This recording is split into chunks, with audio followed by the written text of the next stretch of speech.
So, Batman Caped Crusader is now available on Amazon Prime Video. It's about 10 episodes long, and me being a Batman comic book reader, I figured I would review it on this channel, as I've been wanting to parlay American comic book videos into what we get into here. Now, listen, this is going to get comparisons to 1992's Batman the Animated Series. Batman the Animated Series is not an amazing comparison because it's quintessential. It's ground zero. It is Halo Combat Evolved. You don't compare Sonic Prime to Sonic X because there is no comparison. Sonic X is definitive. Batman Caped Crusader has a lot of similarities to Batman the Animated Series, but these are highly subjective. Gotham does not feel as if it would be completely doomed without Batman in this particular series. There's enough willing goodness on the police force from Montoya, the Gordons, and even Bullock, although misguided and over the top at times. However, when Batman does get involved, it always makes things interesting. Batman's voice has been criticized, but I actually think it sounds good.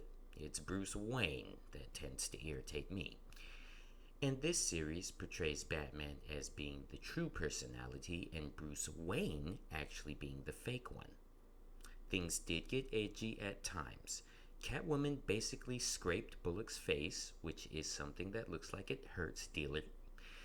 We also got to see the arsonist Firefly, though I'm confused as to why he wanted to be called Firebug instead. Is it a rebrand for him? We saw Gotham Crime faked by Gotham Police in an attempt to catch Batman, which I definitely found interesting. That was probably the most stellar part of the storyline. Now, Harleen Quinzel is reimagined for this story, and she has a different look.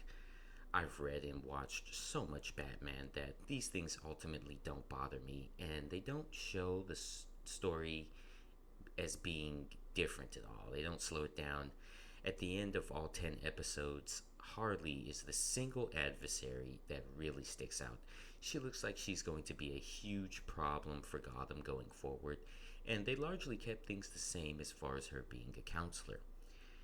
My favorite villains don't make an appearance this season, and that's okay. This particular series is meant to give you a whole different perspective on Batman, and once you come to an understanding of that, you will definitely enjoy it. Now, Penguin, being a woman, was actually easy to get past because largely the Penguin was still formidable, and she kept things interesting, and her defeat really got the ball rolling. The race swapping is something that many modern Batman storylines have, especially those portrayed to large audiences, because supporting characters in Batman are predominantly white, which nobody has an issue with, but companies understand that people like to see themselves and they want everyone to feel invested, so it's really okay as long as you don't change the substance of Batman, and they truly didn't. This will definitely gain popularity among DC patrons and Batman fans alike, not because it's phenomenal, but because there's a lot here that could make for very compelling episodes in the future. I expect this to get very dark when we get to the Riddler and the Scarecrow, and I even think we'll get to see Professor Pig. New adversaries for Batman like Hush, Failsafe, and the Batman Who Laughs definitely won't make an appearance, as this is definitely to give a nod to the 1990s, so we will have to continue to wait for those individuals. The Joker is coming, and they did allude to the Joker's presence, but I think this particular Batman needs at least 20 more episodes of build-up before we get a true matchup between the two of them.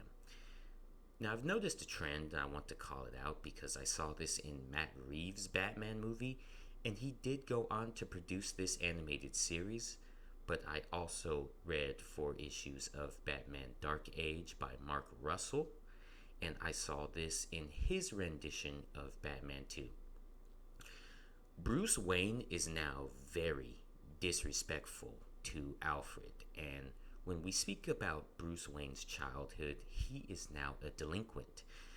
You'll see Bruce Wayne from a young man disrespect Alfred, and as an adult, he won't even call him Alfred. He'll call him Pennyworth.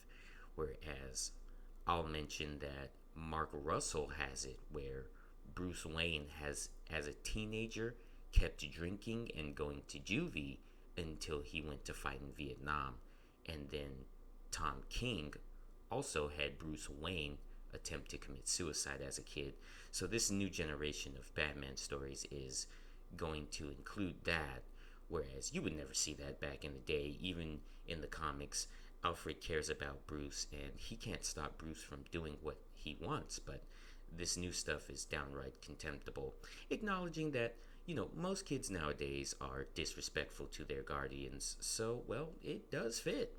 But those are my thoughts on Batman Caped Crusader. I will be doing reviews more frequently and also catching up with my thoughts on One Piece. But if you watch this, let me know in the comment section below and tell me what you think.